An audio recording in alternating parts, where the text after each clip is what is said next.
Great. Well, you've heard a good deal about working with people and communities and research inclusion, and all of them, in a way, are setting you up for your um, pre-application support fund or pre-doctoral research fellowship application. But also, they've got you thinking through what you might need for your actual doctoral application as well, because obviously the things or the activities that you do in your pre-doc and pre-application support fund will inform your doctoral fellowship. So it's worth knowing up front about the sorts of things you need to consider.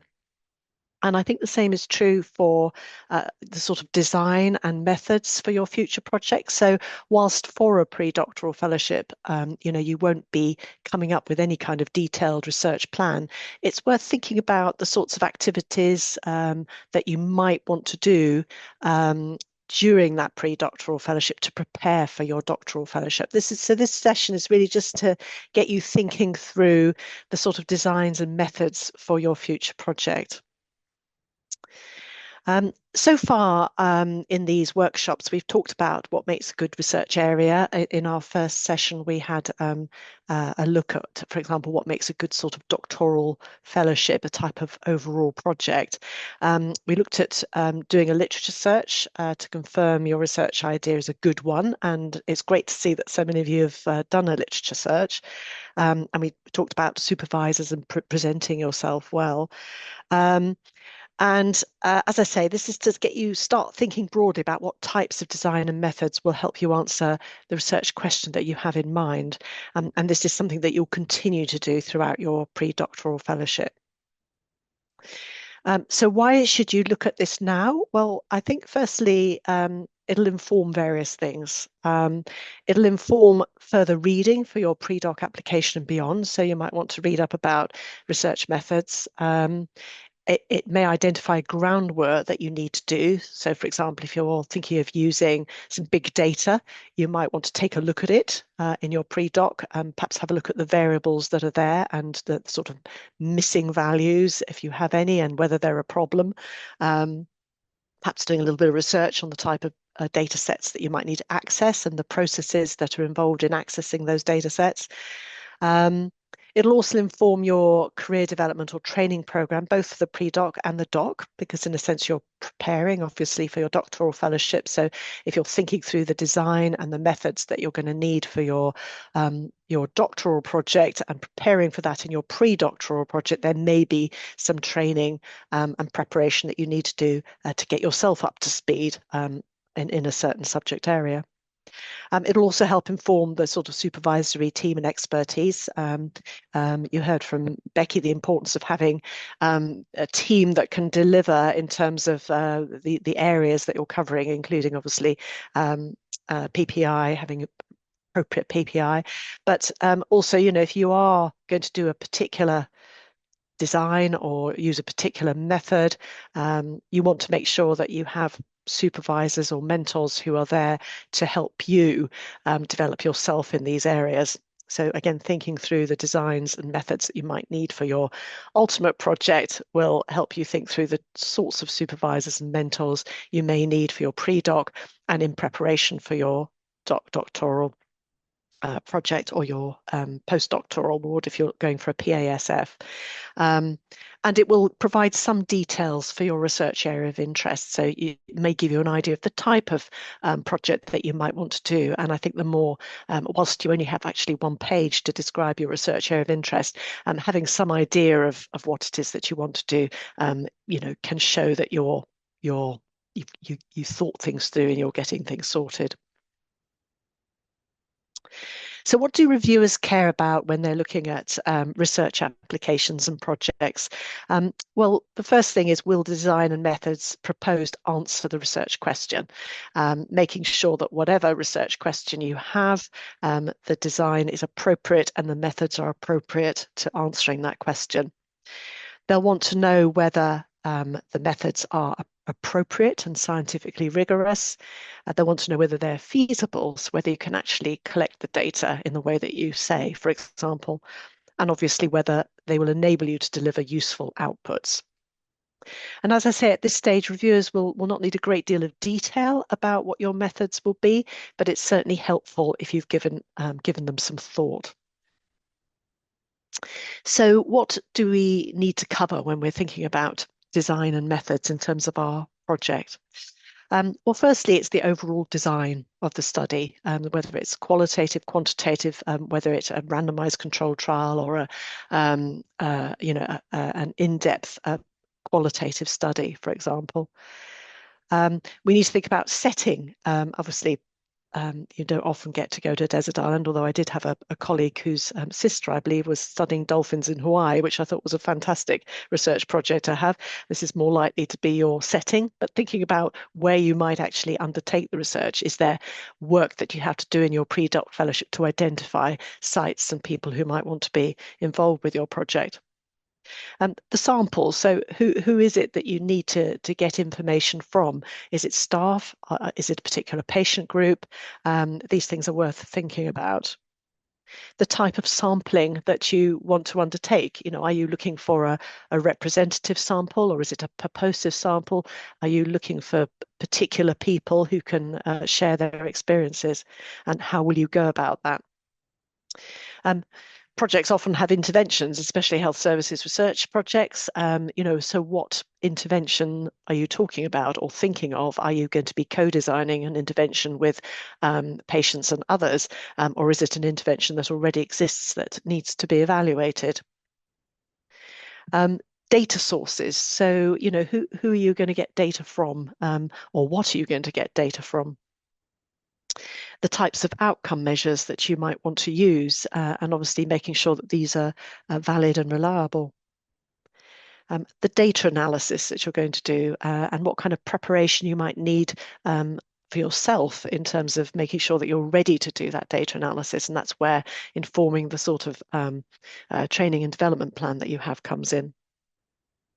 And sort of project planning aspects. So is the whole thing feasible? Have people thought through how long it's actually going to take to do these things? So I'm just going to look a little bit in more detail at these areas. So firstly, in relation to study design.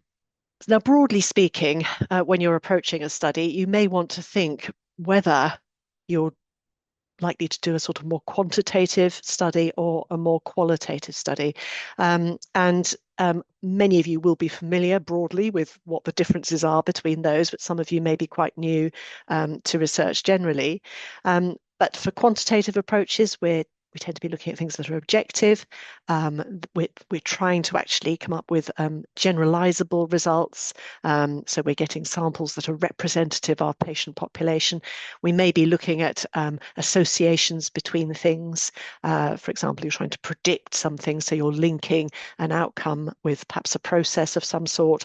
You're trying to explain things, draw associations between things. It tends to be used to test hypotheses and theories.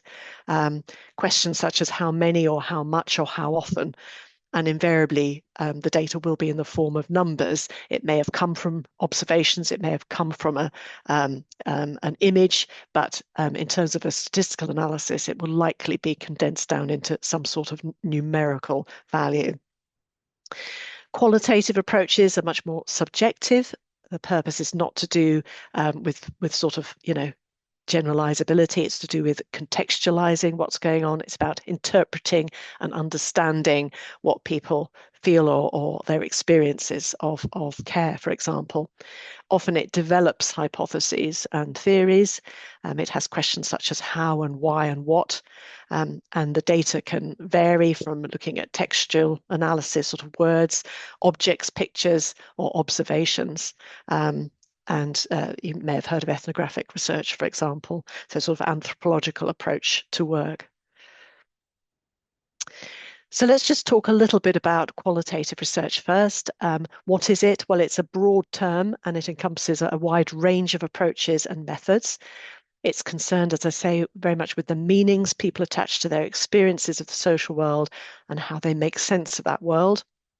And it's widely used to help understand patterns of health behaviours, describe lived experience, develop behavioural theories, explore healthcare needs, and help to design interventions. So there's just a cartoon to illustrate the fact that numbers can't actually tell you everything in the world. So whilst a show of hands can be very helpful for some things, if you're asking for a much more descriptive or in-depth look at something, trying to put a numerical value on it just doesn't make any sense.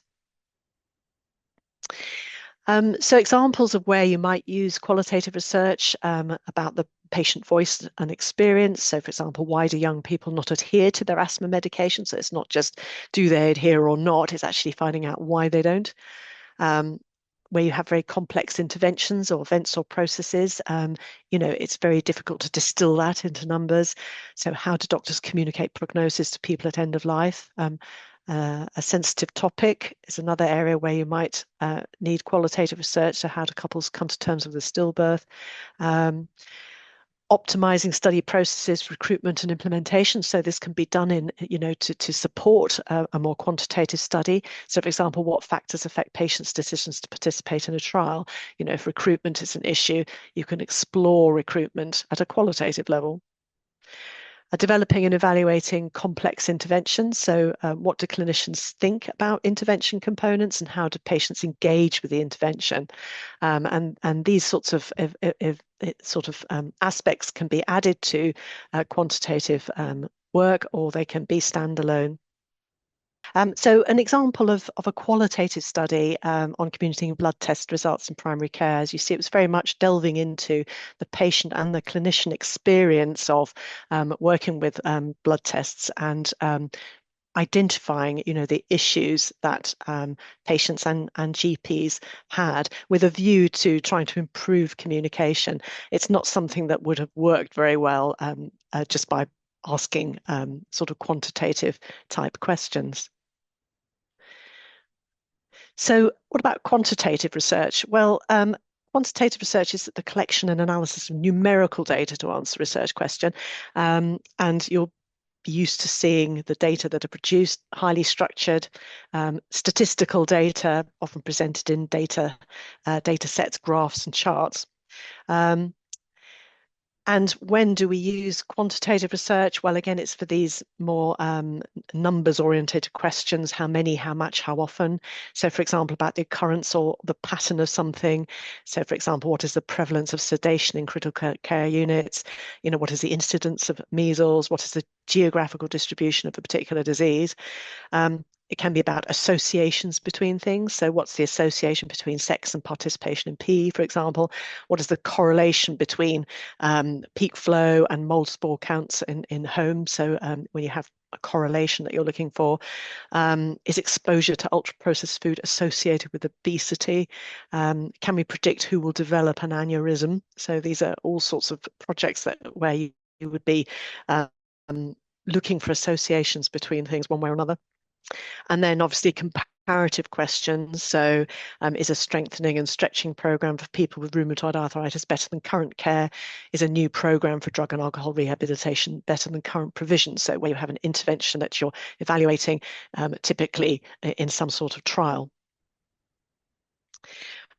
Just a sort of brief overview of quantitative study design. You have your sort of observational or non-experimental designs over here. These can consist of group data, and these are known as sort of ecological studies. So that might be looking at the geographical distribution of something, or a natural experiment where, for example, you might be comparing one geographical area to another, or one hospital to another without any experimental manipulation in the form of randomization. So, for example, if you have a population perhaps who naturally have fluoride in their water and a group who don't in a different place, you might compare the rates of dental caries between those two.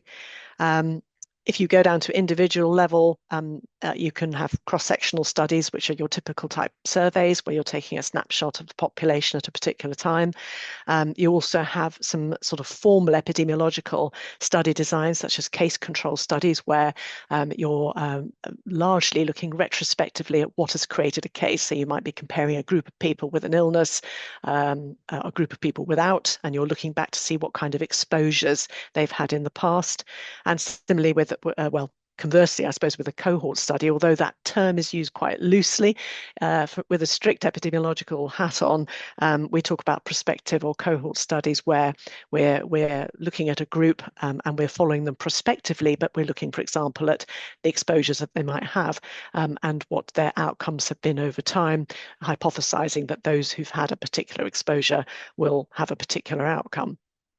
And obviously that exposure could be some sort of intervention as well as, perhaps an environmental exposure. You're probably very familiar with the more experimental approaches that we see in quantitative studies, and these typically would be, if you're using individual data, a clinical trial, often randomized controlled trials. And if we have group data, it may be that we have a community trial or a cluster trial where we're actually randomizing units or areas rather than individuals. Of course, you can undertake work that's both quantitative and qualitative, and there are various forms of mixed methods types of work that you can do. If you, for example, start with some qualitative work and then move on to quantitative, this tends to be sort of exploratory mixed methods work. Perhaps, for example, discovering the most understandable terms or important issues for a questionnaire. So you might undertake some qualitative interviews with people to work out what areas should be covered. You will then develop perhaps an outcome measure where you then test the reliability and validity of it. You can take quantitative work, then qualitative work. For example, you may find something interesting in your quantitative data and you want to explore what exactly is going on. And therefore, you may then go on to conduct more in-depth work with a smaller sample of people. And often we do see qualitative and quantitative together, where the sort of results of both are coming together to help us understand what's going on in a project. Quite often, for example, in a trial, you will see a process evaluation that will go alongside it. So if we do have some odd quantitative findings, we can then look to the qualitative work that we've done to perhaps try and shed light on what we're seeing. In terms of tax, that's all gives you an overview of very, very broad, these broad divisions between quantitative and qualitative. And I expect already most of you will have a feel for the types of work that you think you might be doing. In terms of what reviewers are looking for in relation to design and methods in your applications, at a pre-doctoral level, in fact, if you look at their assessment criteria, they're not looking that hard at your research area, but they will want to see that you've given it some thought. At this point, they're looking mainly at you and your training and development and the sites and the support that you have. But at doctoral level, and obviously what you're working for throughout your pre-doctoral award, they look at a number of things. So the quality, scope, and relevance of the review that's been undertaken. So that might be something that you start in your pre-doctoral fellowship. The scope of the research and that it's suitable for a PhD. So making sure that you're not biting off more than you can chew, or you're not doing too little really for a doctorate. The quality of the research design and the suitability of it to answer the research questions that you've posed, the likely impact of the research to those who matter, evidence of appropriate and meaningful work with people and communities, and the quality of your inclusive research design and inclusion across the research life cycle. And obviously we've heard a lot about working with people and communities and research inclusion and how to build inclusion into your research from Becky and the PPI team. So what will reviewers ask of a design? So just to get you thinking, they'll be asking, will the design answer the research question? They'll be asking, is it the most obvious design? And if it isn't the most obvious design, you may well have a very good reason why you're doing something different, but it's important to point out to them why you're doing something different, because their immediate reaction will be, well, why aren't they doing this rather than this? If you're doing qualitative work, are the theoretical underpinnings of the design suited to the nature of the question? What are the relative strengths and weaknesses of your design? Do you have support in place from people who know about this approach? So getting your supervisory and mentorship team sorted out. Will you be involving patient service users, carers, or relevant other stakeholders in developing the design? Will it be easy to implement the design, and what practical issues might there be, and what preparation might be necessary? And you can see that there are a number of things there that if you are planning a doctoral research fellowship or a postdoctoral research fellowship with a particular design, there may be bits of groundwork that you can do. So other things we have are also contamination between intervention and control arms. Have you thought about possible confounders? Now, these are variables that are associated with your outcomes of interest, but aren't, are actually independent of your intervention. So if you're looking at the association between I don't know, an environmental exposure and lung cancer, you'd want to take into account smoking. So you need to make sure that they're properly controlled. If you're considering randomizing, who would help with that? And will you need a clinical trials unit to help you with your study? What is the ontological, epistemological position of your work? Again, thinking from a qualitative perspective.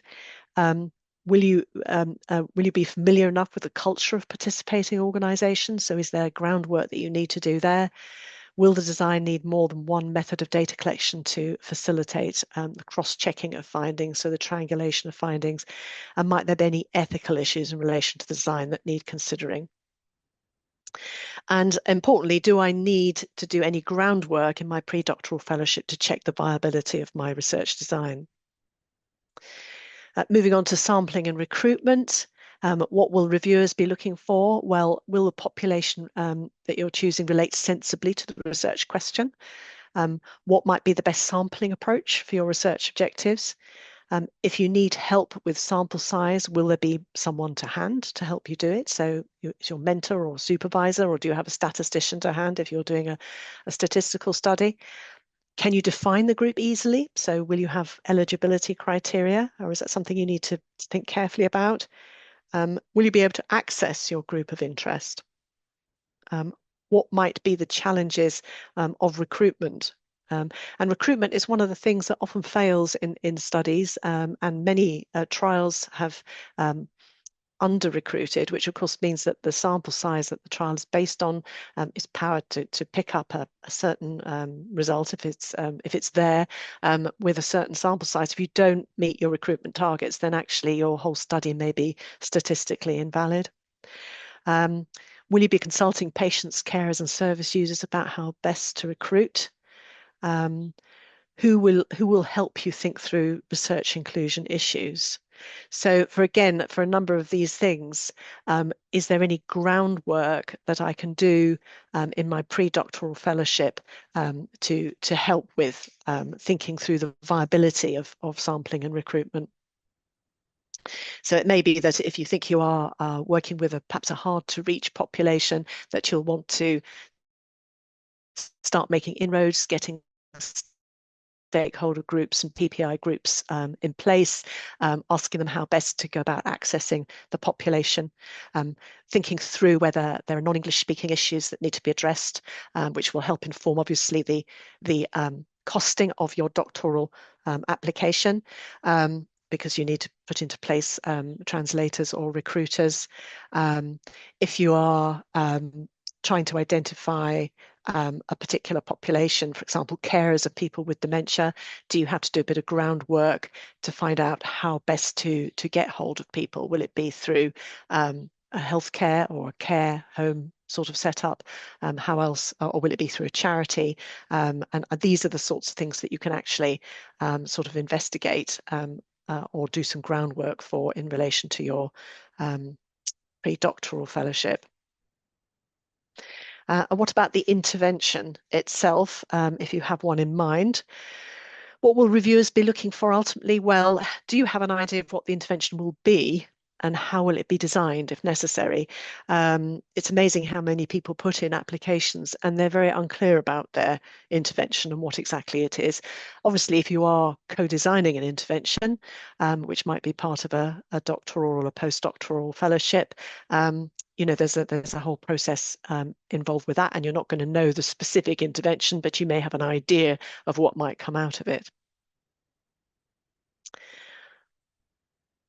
Will the intervention be novel? Again, this is something that we want in research. Research is discovering new things.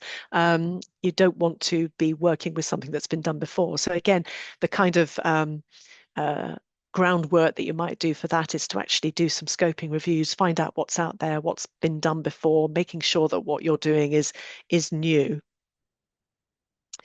What is the current evidence to support the intervention? Again, literature reviewing can help find out what is already out there. And what new evidence are you going to have to produce that isn't currently available? Does it make sense for the group of interest? So it may be that you want to test out your ideas. So, you may want to get a group of patients together and ask them, whether an intervention might be acceptable to them. Will you have a good rationale for dosing? So obviously, maybe prescribing some exercise, for example, or some other activity or a drug. What is the rationale for the dosing of that? And is there some groundwork there that needs to be done? Is it to see at what point the intervention will occur? So if you're thinking about an NHS care pathway or some other pathway that people may be following, perhaps there's a local authority route to services, for example. Where might this intervention fit in with those pathways? And is there groundwork that you can do? What is the likelihood of the effect of your intervention relative to other factors? So this is where all these other potential confounding factors come in. So if you draw, for example, a kind of logic model of what you're doing, what other things are likely to affect that outcome that you're interested in? And obviously you have to take those into account. So if you're thinking about designing or doing some groundwork for a data collection tool, are there other variables that you need to collect that are not immediately obvious, but actually are important if you're going to try and take your results in context, if you're going to try and design out perhaps some of those confounding variables, or you're going to put some sort of design, analyze them out in a sense, or find out their contribution when it comes to the analysis stage of your work. Have you considered the implications for the NHS, social care, or other sectors? Have you spoken to appropriate stakeholders about what you're planning, and do they think it's a good idea and whether it would fit in with their processes? Will the intervention be easy to apply properly and consistently? Is that something you need to check? Will the health, social care, or other professionals be able to administer it? Again, do you need to do some stakeholder work in relation to that? Will you have plans for staff training? So if you are putting in place an intervention, you need to allow time for and perhaps the development of a training package to go with the intervention. Will staff be happy to administer the intervention? So groundwork there might be some initial chats to staff or the people you are hoping will use your intervention to find out whether it is something that they would be happy to get involved with. And obviously, if it's not, how you can work around that or develop with them something that they would be happy to work with. Will staff experiences or preferences be an issue? Sometimes with trials, people have very strong opinions about particular treatments or processes, and is that going to be an issue in terms of getting people to take part in a trial? If they feel very strongly about something, they may not want to place some patients in a control group. How will fidelity be ensured? So if you are implementing an intervention, how can you make sure that everybody does it properly? And that comes back perhaps to the training, but it may be that you have to build in some observations of what's being done to check that it is happening as you hope it will. Will patients, carers, or service users be happy to do this intervention? So again, the groundwork that you might do there is talking to patients to find out how they feel about the possibility of doing your work. Will participants adhere to the intervention? It may be that you need to build in some pilot work. It may even be that you can try out something small in your pre-doctoral fellowship to see whether people get on with it, obviously with appropriate ethics committee approval, etc. Is there a straightforward comparison group, or do you need to think more carefully there? Sometimes it's quite difficult to come up with a comparison group. Obviously, if you're randomizing, it's fairly straightforward, but if you're not doing a randomized trial and you have some other comparison group, how can you think through the pros and cons of particular groups? Again, there's a problem that they may be systematically different from each other. You need to get groups that are as similar as possible. Is blinding necessary? Will a placebo be necessary or possible? And then obviously there's the thinking through the costs and the logistics of getting that in place. And are there likely to be any ethical issues in relation to the intervention that you're thinking about? Again, talking to stakeholders will help with that. So again, as with sort of sampling for your intervention, do I need to do any groundwork to check the viability of the type of intervention I'm considering? In terms of data collection, what will reviewers be looking for? Well, is it clear what types of data would be collected? And is it possible to actually collect data in the way that you hope? Are the data types being considered appropriate for meeting the research objectives? Is it clear what data methods would be used ultimately in your project? Is it clear who would collect the data? Where and from whom would the data be collected? Can the data be collected at sensible times in relation to what's being examined, for example, in relation to the intervention or follow-up or NHS processes? So yeah, will data collection fit easily around NHS or other structures and pathways? Have other potential options been considered? Can you think of potential weaknesses of your approaches, and can these be addressed in some way? Will data collection be feasible? Have the ethical implications of the proposed data collection been considered? Will missing data or poor quality data be an issue? So that's where it might help to look at what's available. If you've got a big data set, are the variables that you want really there? And big data, is it actually easy to access? Do you have a route to get hold of the data that you want? Would the data collection process be acceptable to patients and carers and users? Would blinding be necessary or feasible? Will sufficient expertise be available to ensure data of suitable quality? And again, do I need to do any groundwork in my pre-doctoral or PASF to check the viability of my data collection methods? In terms of outcome measures, what are reviewers looking for? Are they appropriate for the research question? Are the measures relevant for the patient, service user, carer, staff group of interest? Are they acceptable to patient, service users, staff and carers? Are they reliable and valid? Have appropriate tests been done to check that if they're scaled up? Is the rationale for a particular outcome measure clear? Are the outcome measures sensitive to the intervention being evaluated? If you have proxy outcomes, do they correlate well with the outcomes that you hope to see ultimately? Are the outcome measures properly referenced? Is there a clear primary outcome, especially important with quantitative studies and trials? Where relevant, are outcome measures sensibly timetabled in relation to the intervention? So is there anything that you need to do in your pre-doctoral fellowship or PASF to check the viability of those outcome measures? Sorry, I've left the intervention there. In terms of data analysis, will the analysis help achieve the aims and objectives? Will the proposed methods be suitable based on the type of data collected? Will proposed methods be suitable based on the sampling approach? How will data be prepared for analysis? Do you have to clean it up? Are you aware of appropriate guidelines or references for analysis? Will specialist methodological input be required? And if so, do you have that on your team? Will blinding be necessary and feasible? Will the analysis take into account confounding variables? So is there any groundwork that you need to do to check with your data analysis? Project management, what reviewers will be looking for, who will sponsor the research and help with ethics permissions. So you've got your mentors and supervisors and host organisations in place. What are the relevant permissions and approvals that you need to get, and will they happen? Will the proposed work be feasible in the time that you have? Will the study be sensibly ordered? Will you have enough time and funding for each step? What materials, equipment and space will you need? How will data be entered and managed? Transcription costs, yeah, for your interviews and focus groups, and who will ensure storage, and whether you're meeting GDPR. Will quality assurance measures be needed? Will there be a need for sample transport and storage? Is there any need to check up on background IP if you're going to be using intellectual property? Will you need support from other organizations?